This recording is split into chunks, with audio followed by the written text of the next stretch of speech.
Guys, good afternoon. So, today is April 14, 2025 at ngayon ay 5:30 PM pero may init pa rin, ayun. So guys, salamat nga pala dun sa mga kumuha, dun sa mga binlog natin na talaga namang lagi po tayong sold out. So guys, may request naman ngayon, boss. Nabasa ko lang ito ha sa comment section, kayo ang nag-comment. So, sinunod ko lang yung mga utos nyo. Sabi sa comment, boss, ilabas mo naman yung immortal na raptor. So, etong mga immortal na raptor ko, tinatago ko talaga to. Pero dahil hinamon nyo ako, ipapasilip ko sa inyo. So, today, ipapasilip ko sa inyo yung anak ng ating 7 times winner at anak ng ating immortal raptor na original. Actually guys, sa 30 or sa 50, ang lumabas lang ay 10, no?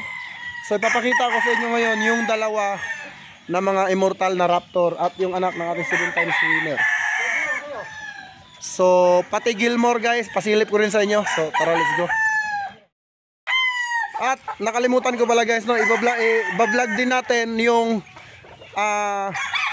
itsura ng raptor na nag-aagawan talaga yung kanyang kulay. So, alanganin pongkan, alanganin gold.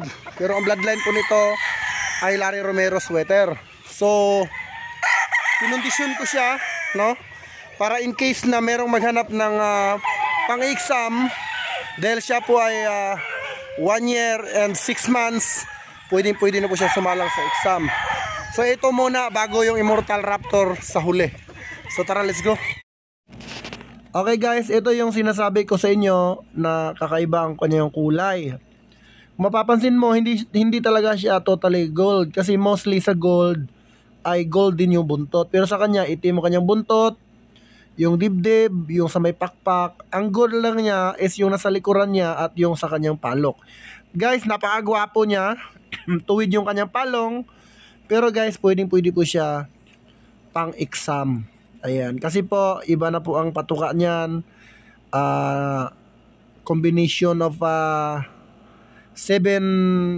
na ingredients yung patuka niyan. So talaga namang anytime pwede na siyang isa lang sa exam. Guys, ito naman yung anak ng ating 7 times winner. Kung mapapansin nyo, yung palong niya tuwid. Contender guys as broodstag. Kung mapupunta po yan sa inyo, kailangan nyo lang gawin ay ingatan, i-breeds, then pwede nyo po siyang subukan. Marami na pong sumubok dito guys at hindi po nabigo sa ating mga raptor. Meron mang pailan-ilan pero mostly talagang almost 80% ang nagpi-feedback ng winning line. Then guys, yung sinasabi ko sa inyo na immortal raptor, yun po talaga ay walang talo. Kahit po dun sa buyers ko, wala pong talo. Ito naman guys, yung aking Gilmore na puro. Kung mapapansin nyo, dark talaga siya. Ayan po. Tapos ang lapad ng likod niya, guys, may dalang Armalite po yung paa niyan. Super po yan mga boss.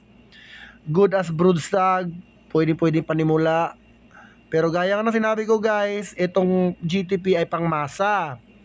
Ngayon guys, kung gusto nyo magsimula sa tama,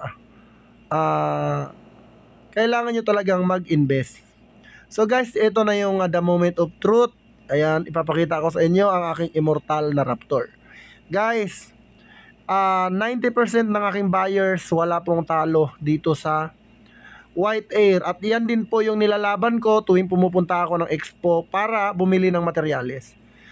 So wala pa po ako talo dito, kaya tinawag ko po na immortal raptor. So kung hindi po kayo maniniwala, wala po akong magagawa. Kaya nga po tinawag na immortal raptor yan dahil wala pa po akong talo based on my experience. Sinubukan na rin ito ng buyers natin from sa Pangpalay, Bulacan. Binigyan ko ng 2 immortal raptor. Lahat po ay nanalo. Yun lang guys, maraming salamat. God bless you all. Mabuhay ang bayang Sabongeros. Request na.